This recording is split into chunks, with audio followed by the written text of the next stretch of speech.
Bonjour à tous, je vous présente notre vidéo concernant les blogs d'enseignants, les outils d'échange et les partages de pratiques. Je vais vous expliquer et vous faire découvrir de quelle manière les enseignants ou les élèves partagent et échangent différents contenus. C'est bien connu, le métier d'enseignant nécessite de la créativité et de l'énergie à revendre.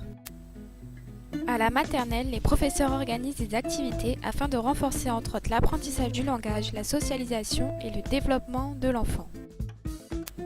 À l'école primaire, les enseignants doivent être polyvalents afin de maîtriser l'apprentissage de 7 matières différentes. En dehors des heures de cours, l'enseignant consacre jusqu'à 20 heures supplémentaires à l'aide aux élèves en difficulté, aux réunions avec les collègues ou encore à la préparation des cours.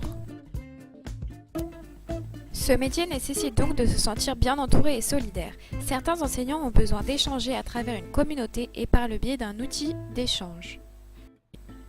Un outil d'échange peut se traduire à travers différentes pratiques et sous différentes plateformes. Cela peut consister à des dépôts de leçons, de devoirs, de capsules vidéo ou de manuels numériques. Le but pour tous est de partager des commentaires, réflexions, ressources, idées, projets, participer à des discussions directes ou via des forums.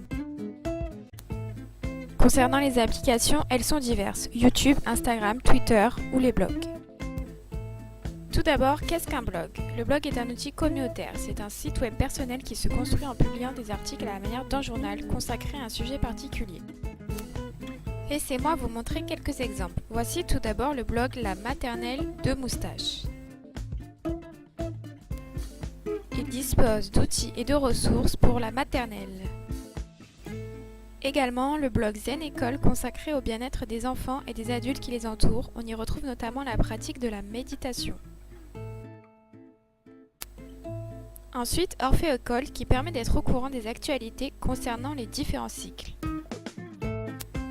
Il propose par exemple des projets pluridisciplinaires autour de projets artistiques comme la création d'une BD mythologique.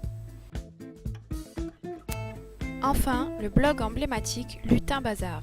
Il est rempli de ressources et de documents pour CP, CE1 et CE2. Il propose des activités autonomes,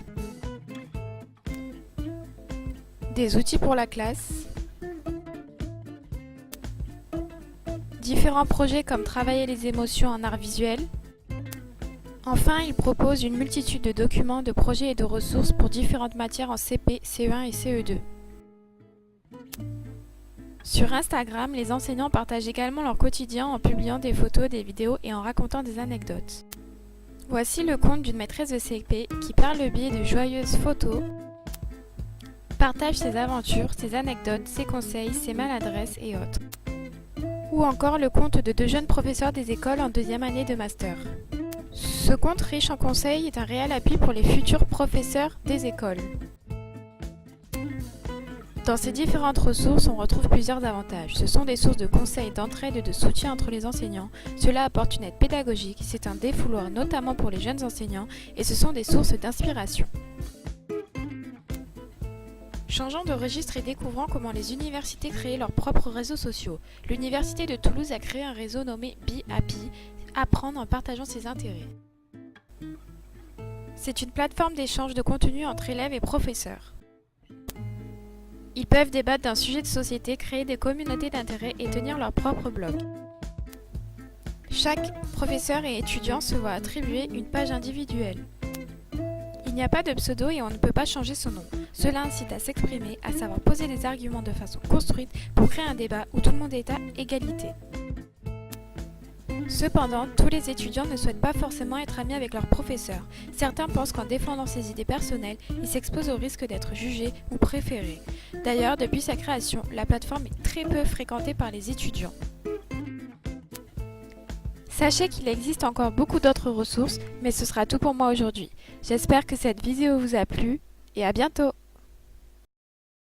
Created using Powtoon.